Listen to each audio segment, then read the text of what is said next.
The cold hard facts are that a lot of Gen Xers feel that they're not ready for retirement. Some of them feel like they will never be able to retire. If that's you, or if you'd like your retirement nest egg to be a little fluffier, then hear me out because this video may be able to help you do just that. This video might help you get a little closer to getting those things done that you know you need to get done. Okay, I'm sure you guys have read those articles that say people are much happier if they spend their money on experiences rather than things. And these articles were everywhere, probably a decade or more ago. And I think we all took that advice way too seriously because, yeah, we're spending money on experiences, but we're still spending the money on things as well. Now, I know a lot of people took that advice because I looked up a few stats on things and I want to give those to you just real quickly. Let's talk about travel. Travel has increased 6.2% in the last 4 years, with the biggest increase in leisure international travel. Concert tickets have doubled in price within the last 4 years. Doubled. But still, even with that kind of a price hike, ticket sales, individual ticket sales for concerts in the first half of 2024, they were up 8.3%. NFL tickets have increased 37% in just the last year. And yet NFL ticket sales are up 9%. A Disney park season pass costs well over $1,000. That's just the start. $1,000 for a Disney parks season pass, and over 50 million tourists visited Disney World last year alone. And if you just want to take entertainment spending as a whole, it increased 23% in the last year. So why do I share all these stats with you? Because all of those categories I just mentioned, those would fall under the experience category. Spend your money on experiences, not things, to be happier. So what else do these stats tell me? They tell me that even with the high cost of inflation that we've experienced the last couple of years, the economic insecurities that we're experiencing, the high credit card debt that Americans are suffering from, and we're still spending that kind of money on entertainment categories, but we're also still spending it on things as well. Because let me tell you, Amazon is not hurting right now. So we're still spending it on things. We're spending it on experiences as well. We're spending out from both ends. And for some of us, spending is so out of control that there's nothing left to save or invest for retirement. Some people are spending so much money on travel and experiences at their own peril, putting their financial security at risk, amassing huge credit card debts, and in the meantime, hardly anything going into our retirement funds. If you are a Gen Xer and your retirement accounts aren't where they need to be, and you've been suffering from the YOLO, you only live once spending trap, then this list that I have for you will help you prioritize the things that matter the most right now. Things and experiences, they need to take a back seat while you prepare for the day that you will no longer be able to work. Okay, number one on the list is focus on simple and peaceful living. You don't need the high stimulation of travel and sports and concerts to survive, or even thrive for that matter. What people want most are peaceful lives. And you can find ways to spend your time that will just increase the simple joys in your life that don't cause you to go in credit card debt for them. What are some examples? You could start a new hobby, such as hiking or reading or gardening. Pay attention to the things that you love in life and decide that you're going to spend more of your time with that, whatever that might be. Whether it's the people in your life, whether it's a pet, whether it's a certain park bench at the park, whatever it is, identify those things that you love the most and surround yourself with them. Maybe you're trying to fill a void in your life. There's nothing wrong with wanting to be entertained, but it should be a special occasion, not an everyday, not even an every week thing. Number 2 on the list is prioritize savings and investments. Sit down and make a plan that will enable you to put more into your retirement savings. If you don't have a plan, if you've not sat down and crunched the numbers, retirement is a huge endeavor, and preparing for the day that you will no longer work. That is a huge, huge part of our lives, and we need to plan for it. We can't just let it happen. We need to prepare and plan, and we have to invest the time in it now and the money. We not only invest our money into those retirement accounts, but we also have to invest time into it as well.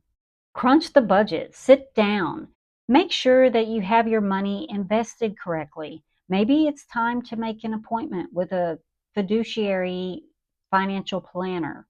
There are robo-advisors online. There are a lot of tools online that you can use as well.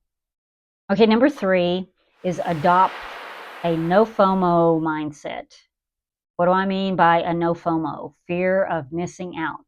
We've got to resist the peer pressure of spending, especially when it comes to experiences and travel. We're not only trying to keep up with the Joneses anymore, but we're trying to keep up with the Smiths and the Davises and the Facebook friends and everyone else as well. If social media makes you feel bad because you're not taking enough trips with your family like everyone else is, then you've got to take a step back. Stop following those people. Be different. Stop eating out so much. That can really put a hurt on your wallet. I think that we can cook things at home that taste a lot better than restaurants anyway. Maybe that could be a new hobby, is cooking. If you're too busy to cook at home, then buy the easy to prepare meals and foods at the grocery store, whether it's the freezer meals or meals in a box, whatever. I know they're not the healthiest things out there, but eating at restaurants, that's not healthy either. So wherever you are in this journey, if you don't have the time to cook from scratch every night, I get it. Just buy some freezer meals to tie you over for a while until you can get yourself out of the habit of eating out so much. And remember, nothing's permanent. This could just be some temporary changes until you can get things straightened out. You can get your retirement accounts, start them to get building up. You can get into the habit of regularly contributing to those accounts and watching them grow. And then maybe once you've retired, you can go back to eating out all you want. Okay, number 4 is make your health a priority, because healthcare in America is very, very expensive. And every dollar that we have to spend on healthcare is a dollar that we cannot put in our retirement accounts. And I know that you can't help some of the things that we have to spend on healthcare, but the more of a priority that you put on yourself of eating right, getting some exercise, whatever it is, those things will help your pocketbook. Now, I know that we are all on different health journeys, and what is right for me may not be right for you, but we need to have a heart-to-heart talk with ourselves if we know we're slacking in this department, whether it's maybe taking some supplements or seeing your doctor. There are things that we can do to where we can be a little more proactive when it comes to our health. Now, I'm going to say this as well. If alcohol is a big spending category for you, I did a video. I'll link it in the description box below on the detrimental effects of alcohol consumption on people over 60 years old. The outcomes were not good. So there's a lot of health risks with age related to alcohol. So maybe if that is something you spend quite a bit of money on, if you could maybe save it for more special occasions, that would do yourself a favor as well. Number 5 on the list is mindful consumption. We have to be mindful of the things we're consuming. We have to be mindful of the things that we're spending our money on.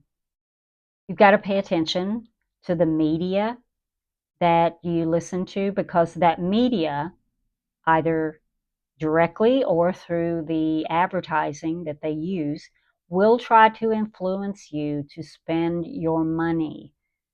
So be careful and be mindful of that. Just be aware that that's what they're trying to do, is get in your pockets. Maybe in your 50s, you could try minimalism. Maybe you could downsize, or maybe you could go through a major decluttering phase.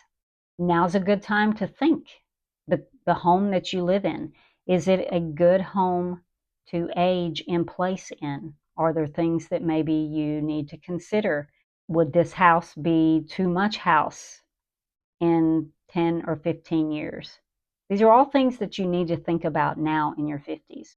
Number 6, spend your vacations closer to home. Now, I didn't say staycations, but of course you can do staycations as well. Now, I know this can be really hard, especially if you're used to traveling, and if you're traveling internationally at that.